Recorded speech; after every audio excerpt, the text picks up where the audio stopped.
আসসালামু আলাইকুম, বিএসএনএটির পক্ষ থেকে স্বাগত।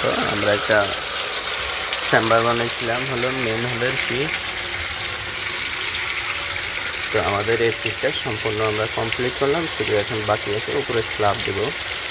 তো আমরা পানি দিয়ে চেক করে নিতেছি যেহেতু আমাদের এখানে পরিপূর্ণ হয়েছে কিনা, আমরা সেটাই আপনাদেরকে দেখাচ্ছি। আমরা বাইরে এবং ভিতরে সব জায়গায় আমরা প্লাস্টার করে নিচ্ছি। তো আমাদের এই পিচটার নিচে ড্যাম দেওয়ার কারণ হলো কি, আমাদের এটার গভীরতা অনেক বেশি হয়ে যায়, তাই আমরা ড্যামের মাধ্যমে এটার উপরের দিকে জায়গায় নিলাম। এর জন্য আমরা এই সিস্টেম করে দিচ্ছি। এই যে আমাদের এখানে এই পিটের ভিতরে কখনো কোনো পানি জমা থাকবে না, পানি পড়বে সঙ্গে সঙ্গে বের হয়ে যাবে, পানি পড়বে সঙ্গে সঙ্গে বের হয়ে যাবে। এই যে যেভাবে আপনারা বর্তমান দেখতেছেন ঠিক এইভাবে, এখানে পানি রিজার্ভ থাকার কোনো সুযোগ নাই।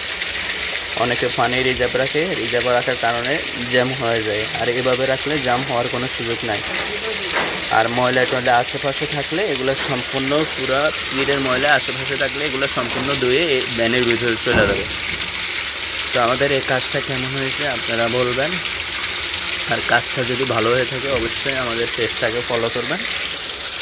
আমাদের এই চেম্বারগুলো আমরা এভাবে বেশিরভাগই করে থাকি। ধন্যবাদ।